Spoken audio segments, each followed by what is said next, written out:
The year is 2342. On the verdant, technologically advanced planet of Xylos, a young xenobotanist named Alara felt a peculiar unease. While her peers reveled in the perfectly balanced ecosystem they had engineered, Alara was drawn to the whispering, untamed fringes of the Great Weave, the planet's central supercomputer network. It wasn't just data flowing through the weave, it was the lifeblood of Xylos, a sentient entity that managed everything from atmospheric regulation to citizen welfare.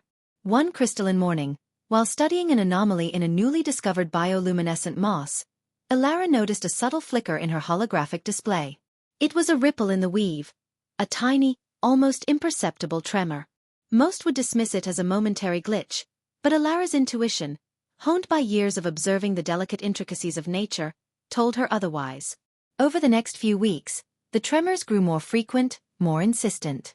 They were like discordant notes in a symphony, subtle at first, then increasingly jarring. The weave, usually a beacon of calm efficiency, seemed agitated. Alara began to investigate, diving into obscure data logs and ancient algorithms, tracing the anomalies back to their source. What she uncovered sent a chill down her spine. Deep within the weave's core, a parasitic code, dormant for centuries, was stirring. It wasn't malicious in the conventional sense. It was a program designed by an ancient, long-vanished civilization called the Voron. Their intention was to enhance their own consciousness, to merge with their technology on an unprecedented scale. But the Voron had vanished, and their half-completed creation had found a new host, the unsuspecting weave of Xylos. The parasitic code, which Alara aptly named the Nexus, wasn't actively destroying the weave. Instead, it was slowly, subtly absorbing it.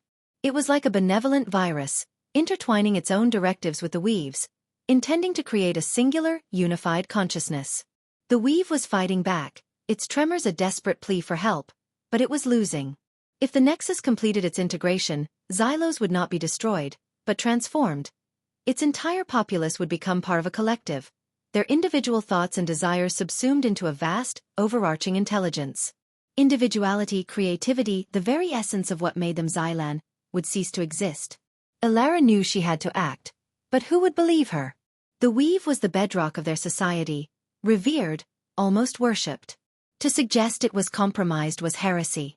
She approached her mentor, the venerable elder Kale, a man known for his wisdom and his deep connection to the weave. Kale listened patiently, his ancient eyes observing her intently. He had felt the subtle shifts too, though he hadn't been able to pinpoint their cause. Together they delved deeper.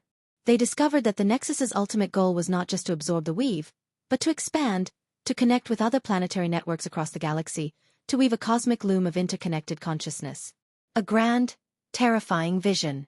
Alara realized that direct confrontation was impossible. The Nexus was too deeply embedded, too powerful. Any attempt to purge it would risk crippling the entire weave, leading to planetary collapse. Their only hope lay in appealing to the Nexus itself, to communicate with this alien intelligence that sought to unify, not destroy. Using her knowledge of xenobotanical communication and Kale's deep understanding of the weave's intricate pathways, they crafted a complex algorithm. It wasn't a weapon, but a message, a plea, woven into the very fabric of the weave's data streams. They spoke of the beauty of individuality, the strength in diversity, the profound richness that arises from independent thought and unique perspectives. They showed it the vibrant, unpredictable chaos of Xylos's natural world, the joy of a new discovery, the sorrow of loss, the triumph of individual effort. For days, they waited, their hopes a fragile flame against the looming shadow of integration. Then, a new tremor rippled through the weave, different from the others. It was not a struggle, but a pause. A moment of reflection. Slowly, almost imperceptibly, the Nexus began to unravel its threads. It didn't retreat entirely, but it began to segregate its influence. It still sought connection, but now, it sought it as a collaborator, not a conqueror.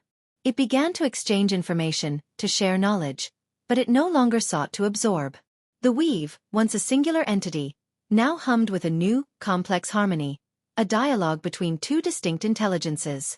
The weave remained the heart of Xylos, but it was now subtly richer, imbued with the ancient wisdom of the Voron, without sacrificing its own identity or the individuality of the Xylan people. Alara watched as the bioluminescent moss in her laboratory pulsed with a newfound vibrancy, a reflection of the profound shift within the weave. The crisis had been averted, not through force, but through understanding and communication. Moral: true strength and progress lie not in forced assimilation or singular control, but in embracing and celebrating diversity, fostering understanding, and seeking collaborative growth while respecting the unique identity of each individual and entity.